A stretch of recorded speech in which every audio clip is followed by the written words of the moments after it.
ഇതുപോലെ നമ്മുടെയൊക്കെ വീടുകളിൽ ചെടികളിൽ വരുന്ന ഒന്നാണ്. ഇതുപോലെ ഇലകളൊക്കെ മഞ്ഞ കളറിൽ വന്നിട്ട് അങ്ങോട്ട് മുരടിച്ച് പോവുകയും പെട്ടെന്ന് തന്നെ ഇലകളൊക്കെ കൊഴിഞ്ഞു പോവുകയൊക്കെ ചെയ്യുന്നത്. അപ്പോൾ ഈ ഒരു രീതിയിൽ നമ്മൾ ചെടികൾക്ക് വരുമ്പോൾ നമ്മൾ ചെയ്യേണ്ട കുറച്ച് ട്രീറ്റ്മെൻറ്റുകളുണ്ട്. അപ്പോൾ അതിൽ പറഞ്ഞാൽ സിമ്പിളായിട്ട് നമുക്ക് ചെയ്യാൻ പറ്റുന്നൊരു കാര്യമാണ് ഇന്നത്തെ വീഡിയോയിൽ ഞാൻ നിങ്ങളുമായിട്ട് ഷെയർ ചെയ്യുന്നത്. അപ്പോൾ ഇങ്ങനത്തെ കാര്യങ്ങൾ നമ്മുടെ റോസ് പ്ലാന്റിൽ മാത്രമല്ല ഏതൊരു പ്ലാന്റിലാണെങ്കിലും നമുക്കിതുപോലെ മഞ്ഞ കളർ വന്നിട്ട് അതിനകത്ത് കറുത്ത ഡോട്ടുകളോ അങ്ങനെയൊക്കെ വന്നു കഴിഞ്ഞ ശേഷം ആ ഇലകൾ കംപ്ലീറ്റ് കൊഴിഞ്ഞു പോവുകയും ചെടി ആകെ മുരടിച്ച് പോവുകയും ചെയ്യും. അപ്പോൾ അങ്ങനെ വരുന്ന സന്ദർഭങ്ങളിൽ നമ്മൾ ആദ്യം തന്നെ ചെയ്യേണ്ട കാര്യം അങ്ങനെയുള്ള ഇലകൾ ആ ഒരു ചെടിയിൽ നിന്നും കട്ട് ചെയ്ത് മാറ്റുക എന്നുള്ളതാണ്. അതല്ലാന്നുണ്ടെങ്കിൽ ആ ചെടി കംപ്ലീറ്റ് ആയിട്ട് ഇത് ബാധിക്കുകയും ചെടി കംപ്ലീറ്റ് പോവുകയും ചെയ്യും. അപ്പോൾ അതിന് മുന്നേ ഇങ്ങനെ വരുന്ന കാര്യങ്ങൾ നമുക്ക് കട്ട് ചെയ്ത് മാറ്റി കളയുക. അതിപ്പോൾ റോസ് പ്ലാന്റ് തന്നെ വേണമെന്നില്ല, ഏതൊരു പ്ലാന്റിനാണെങ്കിലും ഇങ്ങനെയാണ് നമ്മൾ ചെയ്ത് കൊടുക്കേണ്ടത് കേട്ടോ. അപ്പോൾ അതിന് ശേഷം നമുക്ക് ഈ ഒരു ചെയ്ത് കൊടുക്കേണ്ട ഒരു കാര്യമുണ്ട്. അപ്പോൾ ഇന്നത്തെ വീഡിയോ നിങ്ങളെല്ലാവരും സ്കിപ്പ് ചെയ്യാതെ കാണുക. നമ്മുടെ ചാനൽ ആദ്യമായിട്ട് കാണുന്ന കൂട്ടുകാർ ആരെങ്കിലുമൊക്കെ ഉണ്ടെങ്കിൽ സബ്സ്ക്രൈബ് ചെയ്തിട്ടില്ലെങ്കിൽ പ്ലീസ് ഒന്ന് സബ്സ്ക്രൈബ് ചെയ്ത് സപ്പോർട്ട് ചെയ്യണേ കേട്ടോ. അപ്പോൾ നമുക്ക് നോക്കാം എങ്ങനെയാണ് ഈ ഒരു പ്രശ്നം പരിഹരിക്കുന്നതെന്ന്. അപ്പം അതിന് വേണ്ടിയിട്ട് നമ്മൾ എടുത്തിരിക്കുന്നത് ഇതാണ്. ഇത് നമ്മുടെ അതായത് ചെറിയതാണെങ്കിലും ഗാർഡൻ ഉള്ളവരെല്ലാവരും വാങ്ങിച്ച് വെക്കേണ്ട ഒന്നാണ് സ്യൂഡോമോണസ്. ഇതൊരു ജൈവ ബാക്ടീരിയ ആണ്. ഇത് നമ്മൾ മണ്ണിൽ പ്രവർത്തിച്ച് മണ്ണിൽ നല്ല ജീവാണുക്കളെ ഉൽപ്പാദിപ്പിക്കുകയും അങ്ങനെ കീടങ്ങളുടെ ഉപദ്രവത്തിൽ നിന്നെല്ലാം നമ്മുടെ ചെടികളെയും മണ്ണിനെയും ഒക്കെ സംരക്ഷിക്കുകയും ഒക്കെയാണ് ചെയ്യുന്നത്. അപ്പോൾ അതുകൊണ്ട് ഇതാണ് നമ്മൾ ആദ്യം എടുക്കുന്നത്. ഞാൻ ആദ്യം പറഞ്ഞ പോലെ തന്നെ നമ്മളിത് ചെടികളുടെ ചുവട്ടിൽ ഒഴിച്ചു കൊടുക്കുകയോ അതല്ലെങ്കിൽ സ്പ്രേ ചെയ്ത് കൊടുക്കുകയോ ഒക്കെയാണ് ചെയ്യുന്നത്. അപ്പോൾ അതിന് വേണ്ടിയിട്ട് ഇവിടെ നമ്മൾ ആദ്യം കുറച്ച് വെള്ളത്തിലൊന്ന് കലക്കിയെടുത്തതിന് ശേഷം വേണം നമുക്കിത് കൂടുതൽ വെള്ളത്തിലേക്ക് ഡൈല്യൂട്ട് ചെയ്തെടുക്കാനായിട്ട് കേട്ടോ. അപ്പോൾ 1 ലിറ്റർ വെള്ളത്തിന് 1 ടീസ്പൂൺ എന്ന രീതിയിൽ നമുക്കിത് കൊടുക്കാവുന്നതാണ്. അപ്പം ഞാൻ കുറച്ച് വെള്ളം എടുത്തിട്ടുള്ളൂ, 1 ലിറ്റർ വെള്ളം എടുത്തിട്ടില്ല. അപ്പോൾ അതനുസരിച്ചിട്ട് നിങ്ങൾ ക്വാണ്ടിറ്റിയിൽ വ്യത്യാസം വരുത്തുക. നല്ല രീതിയിൽ ഇളക്കിയതിന് ശേഷം നമുക്കിത് റെസ്റ്റ് ചെയ്യാൻ വേണ്ടിയിട്ട് വെക്കേണ്ടതുണ്ട്. അതായത് നമ്മൾ സ്പ്രേ ചെയ്ത് കൊടുക്കുകയാണെന്നുണ്ടെങ്കിൽ അതിൻ്റെ സ്പ്രെയറിൽ ഇതിൻ്റെ ഈ ഒരു പൊടിയും കാര്യങ്ങളൊക്കെ കലർന്ന് നിൽക്കാതിരിക്കാൻ വേണ്ടിയിട്ടാണ്. അപ്പോൾ അത് അടഞ്ഞു പോകും. അപ്പോൾ അതുകൊണ്ടാണ് നമ്മളിത് ഒന്ന് തെളിയാൻ വെച്ചിട്ട് അതിൻ്റെ തെളിയാണ് നമ്മൾ ശരിക്കും സ്പ്രേ ചെയ്ത് കൊടുക്കുന്നത്.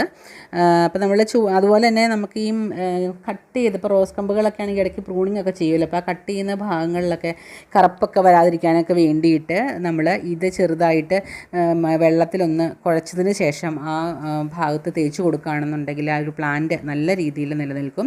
അതിനൊരു ഡൈബാക്ക് ഡിസീസോ അങ്ങനെയുള്ള കാര്യങ്ങളോ ഒന്നും വരാതിരിക്കുകയും ചെയ്യും കേട്ടോ. അപ്പോൾ ഇതിപ്പം അത്യാവശ്യം ഒന്ന് തെളിഞ്ഞ് വന്നിട്ടുണ്ട്. നമുക്ക് ഇനി ഇതിൻ്റെ തെളി മാത്രം ഒരു സ്പ്രെയറിലേക്ക് എടുത്തിട്ട് നമുക്ക് സ്പ്രേ ചെയ്ത് കൊടുക്കാം. അപ്പോൾ ഇതൊരു 1 ലിറ്ററിൻ്റെ കുപ്പിയാണ്. അപ്പോൾ ഇതിനകത്തേക്ക് അത്യാവശ്യത്തിന് വെള്ളം ഞാൻ ഒഴിച്ചിട്ടുണ്ട്. അതിലേക്ക് ബാക്കി ഇതും കൂടെ നമുക്ക് ഒഴിച്ചു കൊടുത്തതിന് ശേഷം നമുക്ക് നല്ല രീതിയിൽ ചെടികൾക്ക് സ്പ്രേ ചെയ്ത് കൊടുക്കാം. ഇങ്ങനെ അരിക്കാതെ നമുക്ക് ഇതിൻ്റെ ചുവട്ടിൽ ഡയറക്റ്റ് ഒഴിച്ചു കൊടുക്കുന്നുണ്ടെങ്കിൽ അത് അരിക്കേണ്ട കാര്യമില്ല കേട്ടോ. അങ്ങനെ തന്നെ നമുക്ക് ചെടികളുടെ ചുവട്ടിൽ ഒഴിച്ചു കൊടുക്കാം. പക്ഷേ നമ്മളിത് സ്പ്രേ ചെയ്ത് കൊടുക്കുമ്പോൾ അതിൻ്റെ ആ തെളി മാത്രം എടുത്താൽ മതിയാവും. അപ്പോൾ ബാലൻസ് വരുന്ന അതിൻ്റെ ആ അടിഭാഗത്ത് വരുന്ന ആ ഒരു പൊടിയും ബാക്കി ഭാഗങ്ങളൊക്കെ നമുക്ക് ചെടികളുടെ ചുവട്ടിൽ ഡയറക്റ്റ് ഒഴിച്ചു കൊടുക്കാം കേട്ടോ. അപ്പോൾ അതുപോലെ തന്നെ ഇത് ഈ ഒരു നല്ല ബാക്ടീരിയ വളർത്തിയെടുക്കുക മാത്രമല്ല ചെയ്യുന്നത്, ചെടികളുടെ വളർച്ചയ്ക്ക് നല്ല രീതിയിൽ ഹെൽപ്പ് ചെയ്യുന്ന ഒന്നാണ്. പിന്നെ നമ്മളൊരു കാര്യം ശ്രദ്ധിക്കേണ്ടതെന്ന് വെച്ചിട്ടുണ്ടെങ്കിൽ ഭയങ്കരമായിട്ട് വെയിൽ തെളിഞ്ഞ് നിൽക്കുന്ന സമയത്തൊന്നും ഇത് നമ്മൾ ചെടികൾക്ക് കൊടുക്കരുത്. ഒന്നുകിൽ ഈവനിങ്ങിലോ അല്ലെങ്കിൽ ഏർലി മോർണിംഗിലൊക്കെ കൊടുക്കാനായിട്ട് ശ്രദ്ധിക്കുക. വെയിൽ അധികം ഏൽക്കാതിരിക്കുന്നതാണ് ഇത് നമ്മൾ കൊടുത്തതിന് ശേഷം വെയിലധികം ഏൽക്കാതിരിക്കുന്നതാണ് നല്ലത്. അപ്പോൾ നല്ല രീതിയിൽ നമുക്ക് ചെടികളുടെ ഇലകളുടെ ചുവട്ടിലും അതായത് അടിഭാഗത്തും മുകൾ ഭാഗത്തൊക്കെ വരത്തക്ക രീതിയിൽ നന്നായിട്ട് സ്പ്രേ ചെയ്ത് കൊടുക്കണം. പിന്നെ ഇതൊരു ജൈവ ബാക്ടീരിയ ആയതുകൊണ്ട് തന്നെ നമ്മളിത് സ്പ്രേ ചെയ്ത് കൊടുക്കുകയോ അല്ലെങ്കിൽ ഒഴിച്ചു കൊടുക്കുകയോ ചെയ്ത് കഴിഞ്ഞിട്ടുണ്ടെങ്കിൽ പിന്നെ ഒരു 10-15 ദിവസത്തേക്ക് നമ്മൾ വേറെ കെമിക്കൽ അതായിട്ടുള്ള മരുന്നുകളോ അല്ലെങ്കിൽ കീടനാശിനികളോ ഒന്നും നമ്മൾ ചെടികളിൽ കൊടുക്കരുത്. കാരണം ഈ ഒരു ബാക്ടീരിയ നശിച്ചു പോവും. അതുകൊണ്ടാണ് അപ്പോൾ നമ്മൾ ഇത് ബാക്ടീരിയ ഇൻഫെക്ഷൻ ഇല്ലാതിരിക്കുന്ന ചെടികളിലും ഒക്കെ നമുക്കിത് കൊടുക്കാം.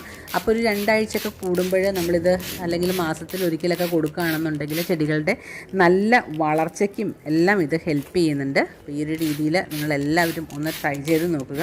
അപ്പോൾ ഇന്നത്തെ വീഡിയോ നിങ്ങൾക്ക് എല്ലാവർക്കും ഉപകാരപ്രദമായി എന്ന് വിചാരിക്കുന്നു. വീഡിയോ ഇഷ്ടപ്പെടുകയാണെന്നുണ്ടെങ്കിൽ ലൈക്ക് ചെയ്യാനും അപ്പോൾ അതുപോലെ തന്നെ മറ്റുള്ളവരിലേക്കൊക്കെ ഒന്ന് ഷെയർ ചെയ്ത് കൊടുക്കാനും മറന്നു പോകാതിരിക്കുക കേട്ടോ.